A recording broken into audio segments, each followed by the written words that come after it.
మా పెద్దనాన్న కొడుకు అన్నాడు. వాళ్ళు మీరేం చేద్దరు మరి మాకు తెలియదు. మా మాత్రం న్యాయం కావాలి మీరు చేసే. నేను చెబుతున్నా బొంజి వచ్చి మా కాడ కొనుక్కోరు మీరు 5గురు మీరు తెలుసు సహాయం మన్నాడు. మా పెద్దనాన్న కొడుకు మొన్న అందరు మా వాళ్ళు వాళ్ళు సుక్కడు కోటేశ్వరరావు మసియా వెంకటేశ్ కొండలు కార్తీక్ వీళ్ళందరూ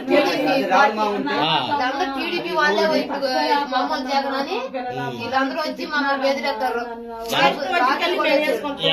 రేషన్ పోయి 2 నెలలు అవుతుంది.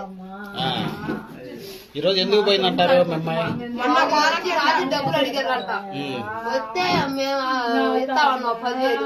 మా ఆయన ఇస్తారన్నారు. మా పెద్ద 10,000 ఇస్తారన్నారు. మా 10,000 తీసుకుంటే 30,000 కట్టామన్నా. ఇంకా డబ్బులు మా నాన్న వచ్చి వచ్చి ఒత్తిడి చేస్తానంటే మరి ఇంకేమనుకుందా పిల్ల వాళ్ళ మాటలకి ఈ పిల్ల ఏమనుకుందా గాని తెల్లపాటు మా చెప్పకుండా పోయింది. లెటర్ కాగా కట్టుకుని చెప్పులు అయ్యేసి పోయిన కాలం కాడిపోయిన వాళ్ళు ఈ లెటర్ చూసి ఇంటికి వచ్చి ఇచ్చారంట. అది జరిగింది. టీడీపీ వాళ్ళే ఇప్పుడు చేసింది మాకు. మా అమ్మాయి చావడం కారణం వాళ్ళే చేసారు ఇప్పుడు.